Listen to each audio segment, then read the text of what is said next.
Do men cheat because of sex, while women cheat because of emotional connection? Is that really true? That was the final question in an email. I found myself reading over and over again. It's a question I've been asked countless times. And it's also a question many people have lived through, yet never knew who to ask. The email came from a woman who had been married for 11 years and was raising 2 children with her husband. 2 months earlier, she had discovered that he was having an affair. But what shattered her the most wasn't the affair itself. It was everything that happened after the truth came out. Her husband completely fell apart. He cried.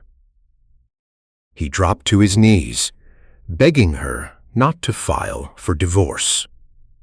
He told her he still loved her. He still loved their children. He said that, for a while, he had simply lost his way. That was all. He promised he would change. He promised it was over. More than anything, he begged her for one more chance. She didn't know what to believe anymore. If he still loved his family, then why did he have an affair? And if he didn't love them anymore, why was he so devastated when everything came to light? She had read countless comments online. Some insisted that a man who cheats can still love his wife. Others argued that once someone cheats, there's nothing left worth saving. She genuinely didn't know what to make of any of it. After finishing that email, I sat there in silence for quite a while before writing my reply. Because when it comes to a subject like this, even the slightest lack of care can push people toward one of 2 extremes. On one side, we dehumanize anyone who has an affair, reducing them to nothing more than a heartless villain. On the other, we lean so heavily on psychological explanations that we end up making infidelity seem understandable, or worse, excusable. And knowing my readers, I'd probably end up burned at the stake either way. So today, I simply want to offer you another perspective, and I hope you'll take it for exactly that. Just another perspective, not an absolute truth. Because I have never believed that every question has only 2 possible answers. To begin with, I think both of those perspectives miss the truth. The first thing we need to agree on is this: explaining a behavior is not the same as excusing it. A doctor who studies why someone develops cancer isn't saying that cancer is somehow acceptable. In the same way, a psychologist who tries to understand why someone betrays their partner isn't arguing that betrayal is acceptable. If we can't separate those 2 ideas, every conversation about infidelity will eventually turn into judgment. And judgment has never helped people understand one another. Many people assume that infidelity comes in only one form. In reality, it can take many different shapes. Some people have a single affair in a moment of impulse. Others maintain a secret relationship for years. Some never become physically involved with anyone other than their spouse, yet have already devoted most of their emotional life to someone else. Some are searching for sex. Others are searching for someone who will truly listen. Some want to feel attractive again. Others are searching for a version of themselves they feel they've lost. On the surface, they all fall under the same label: infidelity. But the psychological motives behind each case can be profoundly different. Stodderny. And those differences often determine how each person responds once the affair is exposed. This is also why I don't like the question. A. If a man cheats, does that mean he no longer loves his wife? It's the kind of question that simply can't be answered with a straightforward yes or no. Human emotions don't work like an on and off switch.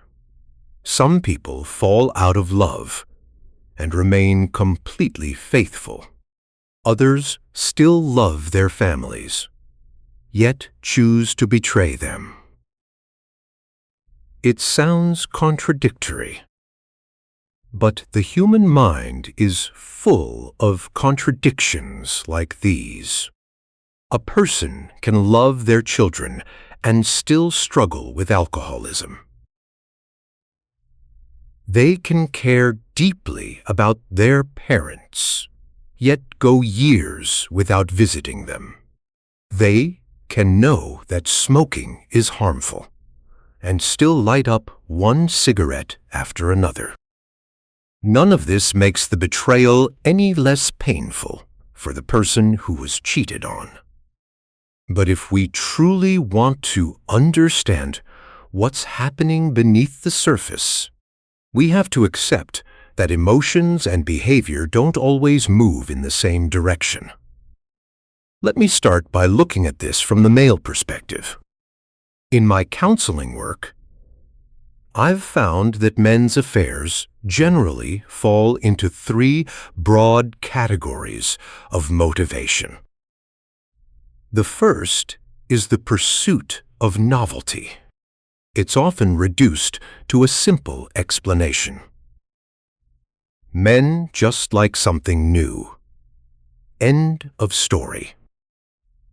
But if we stop there, we miss the most important part. What many men are actually searching for isn't necessarily a new person. More often, they're searching for the feeling of becoming someone new themselves. Think back to the beginning of a relationship. You spend more time looking in the mirror.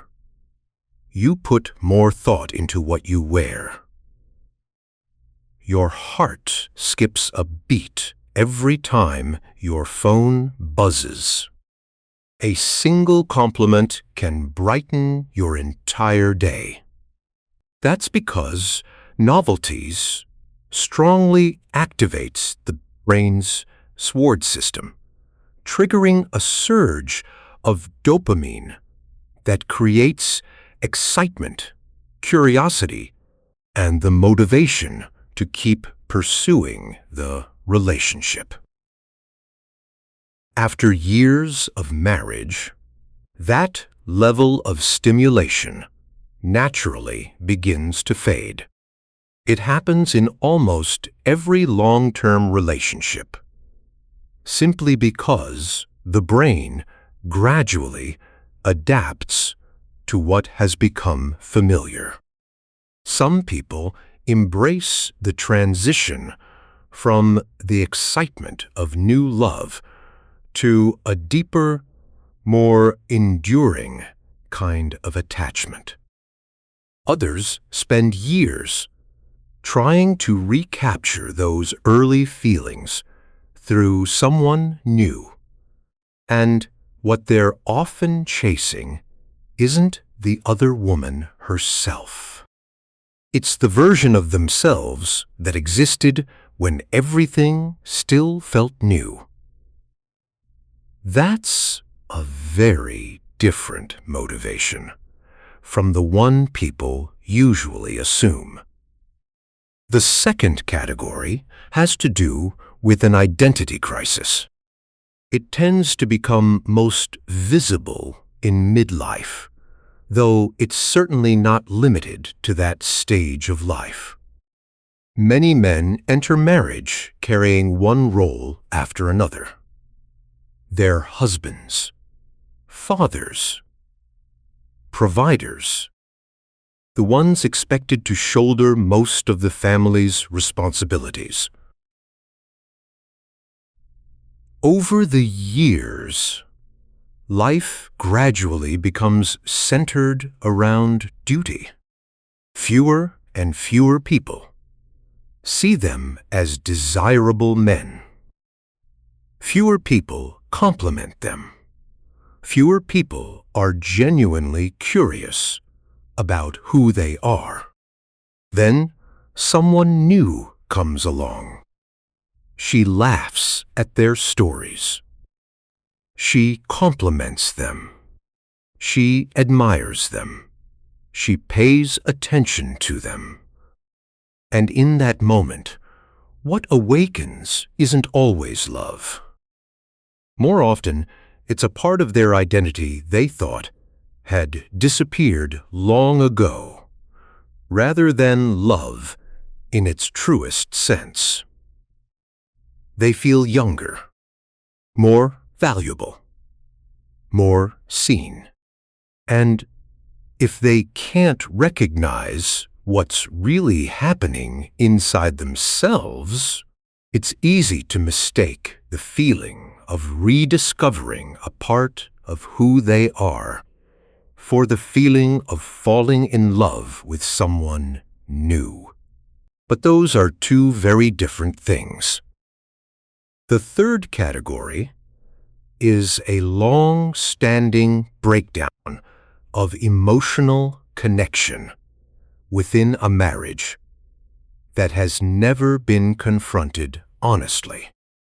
Before I go any further, I want to make one thing absolutely clear. A troubled marriage is never a justification for having an affair. The person who chooses to betray their partner remains fully responsible for that choice. At the same time, we also have to acknowledge that in some marriages, the emotional connection has been fading for a long time before a third person ever enters the picture. They still live under the same roof. They still share meals. They still raise their children together. But they no longer talk. They no longer share. They are no longer curious about each other's lives. They become less like life partners and more like two co-workers running the same household. When that kind of emotional isolation lasts long enough, someone else only has to come along and make a person feel heard, understood, or admired. And in that moment, the risk of crossing the line increases dramatically. In many cases, the third person isn't the source of the entire problem. More often, they arrive at a moment when the empty spaces in the marriage have already existed for a long time.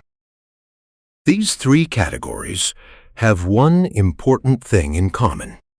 A man doesn't simply wake up one morning and think, "You know what? I think I'll have an affair today." It rarely happens that way. Behind that decision is usually a gradual process. A series of small justifications, boundaries that are loosened little by little, conversations that seem completely harmless, tiny secrets that are no longer shared with a spouse. At its core, infidelity doesn't usually begin with sex. It begins the moment someone allows a part of their emotional life to become a place their partner no longer has access to. What has always stayed with me isn't the affair itself. It's what happens after the truth comes out. Many people have witnessed the same scene. A man who, until that moment, had remained calm. He hid the truth. He lied effortlessly. And yet, the moment his secret was exposed, he broke down. He cried. He fell to his knees. He begged for another chance. He promised to end the affair. And then, he said something many people find almost impossible to understand. "I still love my family." From a psychological perspective, many people go through 4 distinct stages after they're discovered, although not everyone experiences all 4. The first stage is shock. It comes from the moment the two worlds they've worked so hard to keep apart suddenly collide. For months, sometimes even years, they've relied on a psychological defense mechanism known as compartmentalization. It's a way of separating different parts of life into distinct mental compartments to reduce inner conflict. Family belongs in one compartment. The affair belongs in another. In each one, they allow themselves to focus only on what is right in front of them. But the day the truth comes out, those compartments collapse all at once. Their family, their children, the other person, the lies, and the image they've held of themselves. Suddenly, all of it exists in the same moment. For many people, that's enough to trigger genuine panic. After the initial shock, many people move into a stage of denial or rationalization. It's not always a calculated attempt to deceive others. More often, it's the mind trying to protect itself. To fully admit what they've done would also mean facing a painful truth. They've deeply hurt the very person they once promised to protect. For many people, that's simply too painful to accept. So the brain begins looking for ways to soften the emotional impact. That's where the familiar explanations begin. We only texted. Nothing really happened. Nothing really to end it. I was already planning to end it. Our marriage had been falling apart for a long time anyway. Those aren't always attempts to deceive someone else. Those words reveal that they're still trying to protect the person they believe themselves to be. Eventually, when there's no longer any way to deny what's happened, many people enter a stage of guilt. In psychology, guilt is the feeling that I've done something wrong. The focus is on a specific behavior. A person looks at what they've done and recognizes the harm it has caused. This is also the emotional state most likely to lead to genuine repair. Someone who truly feels guilty doesn't just apologize. They begin asking different questions. What can I do to earn your trust back? How much time do you need? How can I take responsibility for what I've done? But there's another emotional state that's often mistaken for guilt. It's called shame. Unlike guilt, shame focuses less on the behavior and more on the person. Instead of thinking, I did something bad, they begin thinking, I'm a bad person. At first glance, that may sound even more serious. But shame often makes people far more defensive. When shame becomes overwhelming, people tend to avoid the conversation, become angry, shift the blame, withdraw, or try to end the conversation as quickly as possible, simply so they don't have to face the version of themselves they hate most. This is where many marriages begin to fall apart. Not simply because there was an affair, but because the two people are speaking completely different emotional languages. The betrayed partner needs the truth. They need transparency. They need the freedom to ask the same questions over and over again. They need to see genuine accountability. Meanwhile, the unfaithful partner, overwhelmed by shame, wants the whole ordeal to end as quickly as possible, just to escape the unbearable feeling of shame. So one person keeps asking. The other keeps avoiding. And with every conversation, the distance between them grows a little wider. So how can you tell whether someone is genuinely remorseful for betraying their partner, or simply terrified of being caught? At first glance, the two can look remarkably similar. There are tears, apologies, promises to change. But they come from very different motivations. Some people cry because they realize they betrayed the person they love. Others cry because, for the first time, they fully grasp the price of that betrayal. The loss of their family. The loss of their children. The loss of the respect their parents once had for them. And beyond that, the loss of the stability they had taken for granted. The clearest difference lies in what occupies their mind immediately after the truth comes out. If their first questions are about the person they've hurt. How can I make this right? How do I take responsibility? Then their attention is directed toward the other person. But if they keep saying, please don't tell my parents. Please don't let the children find out. Please don't post this online. Then, more often than not, most of their mental energy is focused on the consequences they're about to face themselves. Someone who genuinely wants to repair the relationship accepts that healing takes time.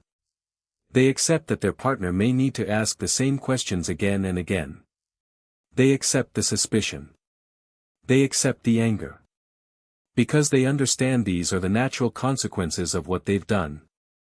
It's also why the betrayed partner often asks the same questions over and over again. When did it begin? How many times did it happen? Their brain is trying to piece together a story that has been shattered. They're trying to rebuild the feeling that their world is still something they can make sense of. If the unfaithful partner keeps saying, "Can we stop talking about this? I've already apologized, it's in the past now. Then the healing process is almost blocked before it even has a chance to begin. At this point, I think we've spent enough time looking at the husband's side of the story. After all, this conversation began with the perspective of a wife. So what does the other side look like? There's a belief that's repeated over and over again on social media: a man can have an affair and still come back. But if a woman has an affair, it means she has already fallen out of love. It sounds confident. Almost unquestionable. But to be honest, after many years of studying this topic and following the research, I still haven't come across any scientific evidence that allows us to draw such a simple conclusion: the motivations behind women's affairs are every bit as diverse as men's. There is no single pattern that explains them all. That said, research on intimate relationships has consistently identified one broad trend. On average, women tend to evaluate the quality of a relationship through the strength of its emotional connection. Men, on average, appear to be more strongly influenced by novelty and stimulation. But these are statistical trends, not fixed rules. They describe patterns across groups, not every individual. This tendency leads to another important difference. Many women don't enter a new relationship the moment they meet someone else. Emotionally, they've often left the marriage long before that. From the outside, everything may still look perfectly normal. They still go on trips together. They still sit down for dinner together. Life appears to go on as usual. But that emotional departure often begins much earlier. It may begin with conversations where they never felt heard. With the quiet accumulation of feeling overlooked. Or after years of no longer feeling seen as a person in their own right, but only as a mother, a homemaker, or someone who shares the responsibilities of running a family. And once again, I want to make this absolutely clear. None of this justifies betrayal. There are countless healthier ways to face a marriage that's falling apart, and having an affair is not one of them. But if we want to understand why this behavior happens, this psychological context is impossible to ignore. When a woman's affair is discovered, her reaction can take many different forms. Some break down in tears. They apologize. They do everything they can to save the relationship. Others, however, remain surprisingly calm. That calmness is often interpreted too quickly as proof that she has already fallen out of love. But in many cases, it simply means she's been wrestling with this inner conflict for months, or even years, before the affair ever came to light.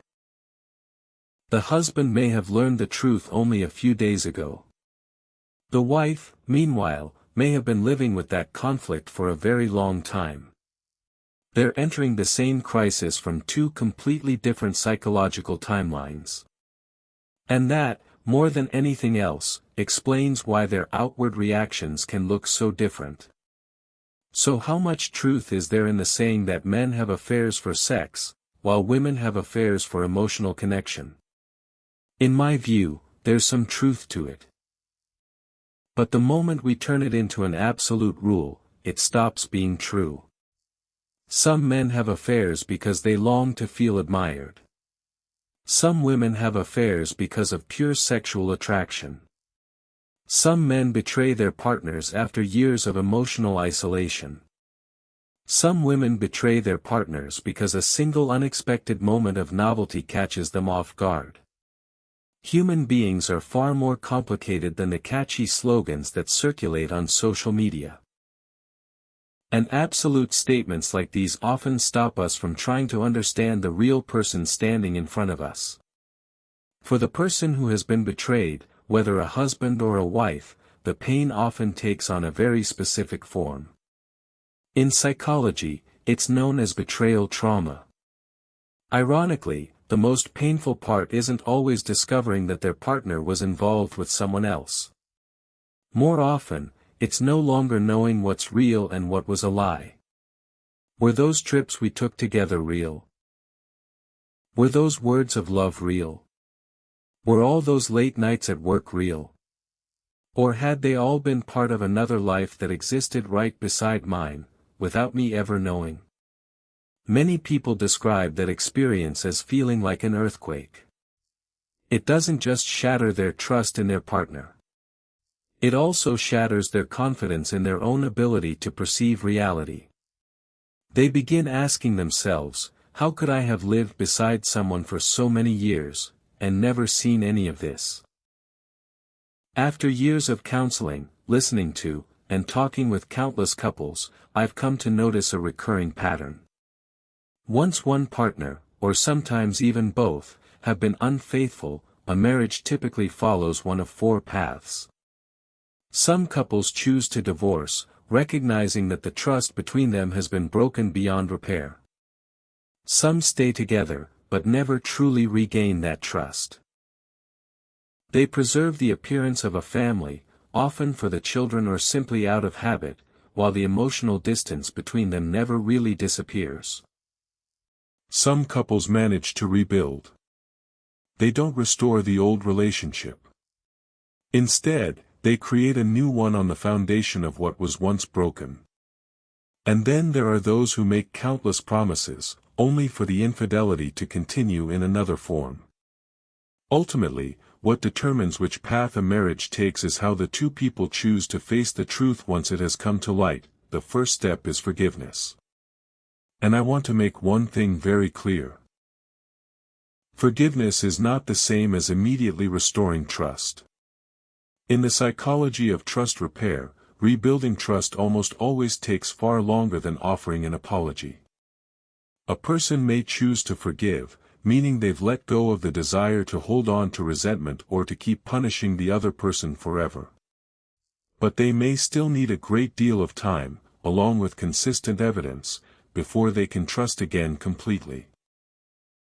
Confusing these two concepts often leads the unfaithful partner to become impatient, believing that once they've been forgiven, all suspicion should disappear as well. In reality, trust has to be rebuilt one brick at a time, through countless small acts of consistency repeated over time.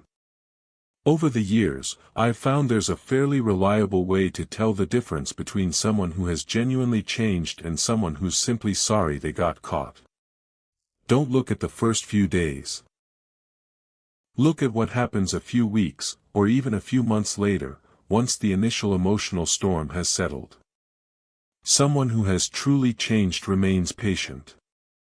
They continue answering the same painful questions, even when those questions are asked again and again. They willingly remain transparent about their schedule, their relationships, and the details they once chose to hide, because they see that openness as a reasonable price to pay for rebuilding trust. Someone who's merely sorry they were caught is very different. After a brief period of remorse, impatience begins to creep in. They start pushing back. I've already apologized. What more do you want from me? When are you finally going to let this go? Genuine change isn't measured by the intensity of someone's emotions during the first few days. It's measured by their ability to sustain accountability over months, or even years. After years of listening to stories of marriages that fell apart, and others that found their way back, I've come to believe that infidelity has never been a story about men or about women. At its heart, it's the story of a human being making the wrong choice.